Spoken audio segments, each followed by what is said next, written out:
Hi everybody, welcome to another episode of PR cricket chat. எல்லாரும் எப்படி இருக்கீங்க? அந்த நியூசிலாந்து சீரிஸ் தோத்ததுக்கு அப்புறம் எனக்கு நிஜமாவே ஷாக்ல இருந்தேங்க. ஸோ ஒன்றும் ஒரு வீடியோவும் போஸ்ட் பண்ணல. But life goes on. So அடுத்த அடுத்த வீடியோ இந்த சவுத் ஆஃப்ரிக்கா சீரீஸ் பற்றி தேர்ட் T20 நம்ம பண்ண போகிறோம். First 2 game Sanju Samson first game dominate பண்ணாரு. செகண்ட் கேம் வருண் சக்கரவர்த்தி டாமினேட் பண்ணாரு. ஆனால் இந்தியா அன்ஃபார்ச்சுனேட்லி க்ளோஸ் பண்ண முடியல கேமை. அக்சர் பட்டேலுக்கு 3 ஓவர் இருந்தது. ஆனால் ஸ்கை 1 ஓவர் தான் கொடுத்தாரு அவருக்கு. 3 ஓவர் போட்டிருந்தோன்னா டெஃபினட்டாக இந்தியா அந்த கேம் ஜெயிச்சிருக்கலாம். ஸோ 2 கேம் சீரீஸுக்கு அப்புறம் 1-1. அண்ட் நேத்தி நீங்க பாத்தீங்கன்னா சஞ்சு எதிர் 100 அடிக்கிறாரு, இல்ல 0. நேத்தியும் 0. பட் அபிஷேக் சர்மா எனக்கு ஒரு ரொம்ப பிடிச்ச பிளேயர். பயங்கர talented, fantastic batsman, terrific fielder, very useful bowler. அவர் போலிங் இப்போ போடல இந்த சீரீஸ்ல. பட் நிறைய மேட்ச் ரன் அடிக்கல. அவரோட இடத்த பத்தி நிறைய கேள்விங்க இருந்தது. நேற்று சூப்பரா ஆடினாரு. 50 of 25 பால்ஸ், நல்ல intend from ball 1 காட்டினாரு.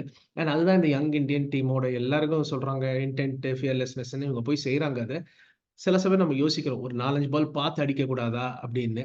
But I think especially under Surya இந்த 200, 220, 250 அடிக்கிறாங்க. பங்களாதேஷோட ஒரு 296 கூட அடிச்சிருந்தாங்க. ஸோ யாரும் கவலைப்படுறதில்ல. எல்லாரும் the go for it from ball 1. And நேற்று ஒரு புத்திசாலித்தனம் பண்ணாங்க. கரெக்டாக 11 பிக் பண்ணாங்க. ரமன்தீப் சிங்கை கூட்டிட்டு வந்தாங்க ஆவேஷ் கானுக்கு பதிலாக. ஸோ உங்க பேட்டிங்கும் எக்ஸ்டெண்ட் ஆச்சு 8 வரைக்கும். அண்ட் அபிஷேக் அண்ட் திலக் சூப்பராக ஆடினாங்க. 8 overs 110. அப்புறம் நடுவில் கொஞ்சம் ஒரு ஸ்டட்டர் ஆச்சு. அபிஷேக் அவுட் ஆனோன்னு ஸ்கை அவுட் ஆனாரு. பட் திலக், ஹார்திக் பாண்டியா கம்பெனியில் அப்படியே எடுத்து போனார். சூப்பர் ஆடினார் Tilak Varma. First 100, I think many more to come. And Mumbai Indians அவங்க எதுக்கு எவ்வளோ ஸ்மார்ட்னு காட்டாங்க. திலக் வர்மா அன்கேப்டா, sorry Tilak Varma cap player. அவர் பிடிச்சி 8 crores பிடிச்சி போட்டாங்க. ஏன்னா திலக் வர்மா ஆப்ஷன்ல போயிருந்தாருன்னா ஆஃப்டர் திஸ் இன்னிங்ஸ் டெஃபினட்டா 14-15 கோடி போயிருப்பாரு. அந்த டவுட்டே கிடையாது. அதுக்கு தான் மும்பை இந்தியன்ஸ் ஒரு very very good franchise. And super ஆடினார் Tilak Varma, showing great maturity. Hardik, SKY and Rinku இந்த சீரீஸ் 3 கேம் ஜாஸ்தி ஒன்றும் பண்ணல. நேற்று ஒன்றும் ஜாஸ்தி பண்ணல. எஸ்பெஷலி ரிங்கு அண்ட் ஸ்கை டெஃபினட்டா இந்த ஃபர்ஸ்ட் 3 கேம்ஸ் கொஞ்சம் டிசப்பாயிண்டிங்காக தான் இருக்காரு. ஹர்திகாவது கொஞ்சம் போலிங் போட்டாரு. போன மேட்ச் ஒரு 39 ரன் அடிச்சாரு. பட் ரமன்தீப் சிங் கேகேஆரோட அன்கேப் பிளேயர் ரொம்ப இம்ப்ரெசிவா இருந்தார். ஃபர்ஸ்ட் பால் 6 அடிச்சாரு. அவர் எமர்ஜிங் ஏஷியா கப்லயும் அவரை பார்த்துருக்கேன் நான். Fantastic fielder, good lower order hitter and decent bowler. அவரும் மற்றும் அபிஷேக் சர்மா ஏதாவது ஓவர் போடுவாங்கன்னு எதிர்பார்த்தா போடலை. பட் 220 எப்பவுமே கஷ்டங்க. அந்த மாதிரி ஸ்கோர் அடிச்சுன்னா சேஸ் பண்றது ரொம்ப ரொம்ப கஷ்டம். அண்ட் 80 for 4ல கேம் ஆல்மோஸ்ட் முடிஞ்சு போச்சு. கிளாசன் காமிச்சாரு எதுக்கு அவர் கிளாசன், எதுக்கு அவர் கசாப்பு கடை கிளாஸ்ன்னு. வருண் அந்த 3 6 செம்மாடி அடிச்சாரு. பட் அதுக்கப்புறம் மார்க்கோ யான்சனும் ட்ரை பண்ணாரு. பட் ஸ்கோர் கொஞ்சம் ஜாஸ்தி.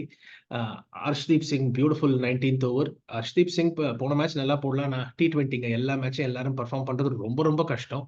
பட் ஓவரால் நிறைய பாசிட்டிவ்ஸ் நீங்க பாத்தீங்கன்னா, பேட்டிங்ல சஞ்சு, அபிஷேக், இப்போ திலக், அண்ட் போலிங்ல பிஷ்னாய் நல்லா போட்டாரு. ஹர்ஷ்தீப் அஃப்கோர்ஸ். பட் வருண் சக்கரவர்த்தி அவர் இடத்த நிறைய நல்லாவே சிமெண்ட் பண்ணிட்டாரு. ஃபர்ஸ்ட் 2 கேம்ஸ் பியூட்டிஃபுல்லா போட்டாரு. நேற்று கொஞ்சம் அடி வாங்கினாரு. பட் நேற்றுக்குமே 2 விக்கெட் எடுத்தாரு. ஓவரால் ஒரு டைரக்ஷன் இருக்கு. T20 டீம் நீங்க பாத்தீங்கன்னா, ஓகே இந்த மாதிரி தான் நாங்க ஆட போனோம், இதுதான் எங்க இது. அண்ட் ஸ்கை நீங்க பாத்தீங்கன்னா ஜாஸ்தி ஸ்பின்னர்ஸ் மேல பிலீவ் பண்றாரு பேஸ் பவுலர்ஸை விட. ஸ்பின் தான் உங்க ஸ்ட்ரென்த்னா ஓகே அவர் ஸ்பின்னுக்கு போறாரு. ஸோ ஸ்கை அவரோட ஓன் ஸ்டைல்ல லீட் பண்றாரு டீமை. நேற்று ஃபீல்டிங் கொஞ்சம் மோசமா இருந்தது. Except for Axar terrific catch, அந்த டேவிட் மில்லர் பவுண்டரியில் ஒரு கோல் கீப்பர் மாதிரி ஜம்ப் பண்ணி பிடிச்சாரு. சூப்பரா இருந்தது. But overall I think T20 team கரெக்டான திசையில போயிட்டு இருக்கு. Unlike the test team, T20 team நல்ல டைரக்ஷன்ல போயிட்டு இருக்கு. ஸோ பொறுத்திருந்து பார்ப்போம் எப்படி இது ப்ரோக்ரஸ் ஆகுதுன்னு. நம்ம 4th T20 முடிச்சுட்டு இந்த சீரீஸை ஒரு ரேப் அப் பண்ணுவோம். India leading 2-1 and all to play for. I think SKY கேப்டன்சில இதுல ஜெயிச்சாங்க ஸ்ரீலங்கால, அண்ட் ஹோம் அகேன்ஸ்ட் பங்களாதேஷ். இப்போ சவுத் ஆஃப்ரிக்கா இந்த ஃப்ரைடே ஜெயிச்சாங்கன்னா இன்னொரு சீரீஸ் விக்டரியா இருக்கும். பொறுத்தது பார்ப்போம். உங்களுக்கு இந்த வீடியோ பிடிச்சிருந்தா லைக் பண்ணுங்க, ஷேர் பண்ணுங்க, சப்ஸ்கிரைப் பண்ணுங்க, ஃப்ரெண்ட்ஸ் அண்ட் ஃபேமிலிக்கு சொல்லுங்க, பெல் ஐக்கானை பிரஸ் பண்ணுங்க நோட்டிஃபிகேஷனுக்கு. நிறைய கண்டென்ட் வருது. நம்ம இதுக்கப்புறம் IPL, Chennai super Kings and RCB பத்தி பேச போறோம். அவங்க ரிட்டென்ஷன் என்னன்னு, பார்டர் கவாஸ்கர் ட்ராஃபி வருது, அதை பத்தியும் பேச போறோம். அண்ட் ஆக்சுவல் ஆக்ஷன்ஸ் வருது. ஆக்ஷன் முடிஞ்சப்பறம் நம்ம அதை பத்தியும் பேச போறோம். ஸோ ஸ்டே டியூன், சப்ஸ்கிரைப் பண்ணுங்க. உங்க சப்போர்ட் ரொம்ப முக்கியம், ரொம்ப தேவை. Thank you very much.